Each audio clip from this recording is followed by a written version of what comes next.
What are you willing to struggle for? Happiness requires struggle. Appreciate the pain and physical stress. What determines your success isn't what do you want to enjoy. The relevant question is what pain do you want to sustain? If you think at any point you're allowed to stop climbing, you're missing the point, because the joy is in the climb itself.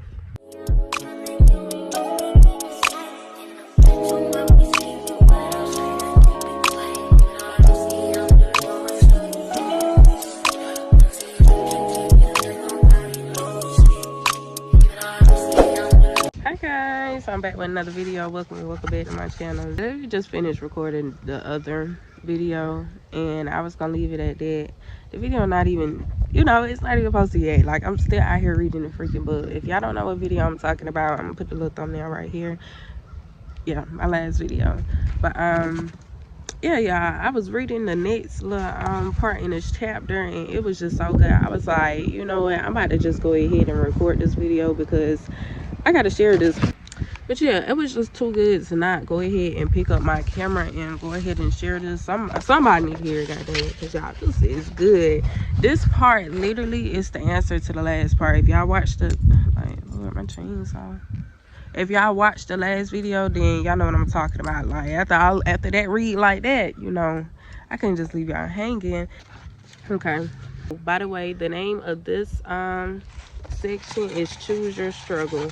So the last section we read was Emotions Are Overrated. Now we are continuing with Choose Your Struggle. And this is a section out of the chapter called Happiness is a Problem. And the name of the book we are reading, by the way, for those of you who may not have tuned into my last video, the name of the book is called The Subtle Art of Not Giving a Fuck. Okay, choose your struggle. If I ask you, what do you want out of life? And you say something like, I want to be happy and have a great family and a job I like. Your response is so common and expected that it really doesn't mean anything. Everybody enjoys what feels good. Everybody wants to live a carefree, happy, and easy life, to fall in love and have amazing sex and relationships, to look perfect and make money and be popular and well respected and admired, and a total baller to the point that people part like the Red Sea when they walk into the room. Everybody wants that. It's easy to want that. A more interesting question, a question that most people never consider, is what pain do you want in your life? Let's let this car pass, y'all. What pain do you want in your life? What are you willing to struggle for? Because that seems to be a greater determination of how our lives turn out. For example, most people want to get the corner office and make a buttload of money, but not many people want to suffer through 60-hour work weeks, long commutes, obnoxious paperwork, and arbitrary corporate hierarchies. I don't know if I said that word right, y'all. To escape the confines of an infinite cubicle hell. Most people want to have great sex and an awesome relationship, but not everyone is willing to go through the tough conversations, the awkward silences, the hurt feelings, and the emotional psychodrama to get there. And so they settle. They settle and wonder what if for years and years, until the question morphs from what if into what else. And when the lawyers go home and the alimony check in the mail, they say what for? If not for their lowered standards and expectations 20 years prior, then what for? Because happiness requires struggle. It grows from problems. Joy doesn't just sprout out of the ground like daisies and rainbows. Real serious, lifelong fulfillment and meaning have to be earned through the choosing and managing of our struggles. Whether you suffer from anxiety or loneliness or obsessive compulsive disorder, or a dickhead boss who ruins half of your waking hours every day, the solution lies in the acceptance and active engagement of the negative experience, not the avoidance of it, not the salvation from it. People want an amazing psyche, but you don't end up with one unless you legitimately appreciate the pain and physical stress that come with living inside a gym for hour upon hour. Unless you love calculating and calibrating the food you eat, planning your life out in tiny plate-sized portions. People want to start their business, but You don't end up but you don't end up a successful entrepreneur unless you find a way to appreciate the risk, the uncertainty, the repeated failures, the insane hours devoted to something that may earn absolutely nothing. People want a partner, a spouse, but you don't end up attracting someone amazing without appreciating the emotional turbulence that comes with weathering rejections, building the sexual tension that never gets released, and staring blankly at a phone that never rings. It's part of the game of love. You can't win if you don't play. What determines your success isn't what do you want to enjoy. The relevant question is what pain do you want to sustain? The path to happiness is a path of full of shit, heaps, and shame. Amen. You have to choose something. You can't have a pain-free life. It can't be all roses and unicorns all the time. Pleasure is the easy question, and pretty much all of us have a similar answer. The more interesting question is the pain. What is the pain that you want to sustain? That's the hard question that matters. The question that will actually get you somewhere. It's the questions that you can't it's the questions that can change a perspective, a life. It's what makes me and you. Oh, it's what makes me and you. It's what defines us and separates us, ultimately brings us together. Yeah, I'm messing up. That's because I'm not holding this book right. Let me just the cover of the book that came. Oh, I never took the whole cover off. Okay, this is what the book looked like. I kind of like that. Anyways, for most of my adolescence and young adulthood, I fantasized about being a musician, a rock star in particular. Any badass guitar song I heard, I would always close my eyes and envision myself up on stage, playing it to the screams of the crowd, people absolutely losing their minds to my sweet finger-nodding glory. This fantasy could keep me occupied for hours on end. For me, it was never a question of if I end up playing in front of the screaming crowds, but when. I had it all planned out.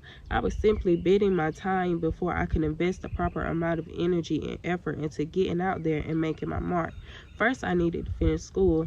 Then I needed to make some money to buy my gear. Then I needed to find enough free time to practice. Then I had to network and plan my first project. Then nothing. Despite my fantasizing about this for over half my lifetime, the reality never came to fruition, and it took me a long time and a lot of struggle to finally figure out why I didn't actually want it. I was in love with the result, the image of me on stage, people cheering, me rocking out, pouring my heart into what I was playing, but I wasn't in love with the process, and because of that, I failed at it repeatedly. Hell, I didn't even try hard enough to fail at it. I hardly tried at all. The daily drudgery of practicing, the logistics of finding a group and rehearsing, the pain of finding gigs and actually getting people to show up and give a shit, the broken strings, the blown 2 amp, hauling 40 pounds of gear to and from rehearsals with no car. It's a mountain of a dream and a mile-high climb to the top. And what it took me a long time to discover is that I didn't like the climb. I didn't like to climb much. I just like to imagine the summit. The common cultural narratives would tell me that I somehow failed myself, that I'm a quitter or a loser, that I didn't have it, that I gave up on my dream, that I maybe let myself succumb to the pressures of society. Let's let this car pass.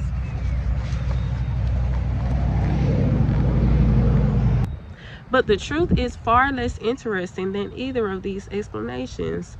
The truth is, where am I? Okay, the truth is, I thought I wanted something, but it turns out I didn't. End of story. End of motherfucking story. I wanted the reward and not the struggle. I wanted the result and not the process. I was in love with not the fight, but only the victory. And life doesn't work that way. Who you are is defined by what you're willing to struggle for. People who enjoy the struggles of a gym are the ones who run triathlons. Triathlons? try the lines, okay, whatever, and have chiseled abs and can bench press a small house. People who enjoy long work weeks and politics of the corporate ladder are the ones who fly to the top of it. People who enjoy the stresses and uncertainties of the starving artist lifestyle are ultimately the ones who live it and make it. This is not about willpower or grit. This is not another admonishment of no pain, no gain. This is the most simple and basic component of our life. Our struggles determine our successes. Our problems birth our happiness, along with slightly better, slightly upgraded problems. See, it's a never-ending upward spiral.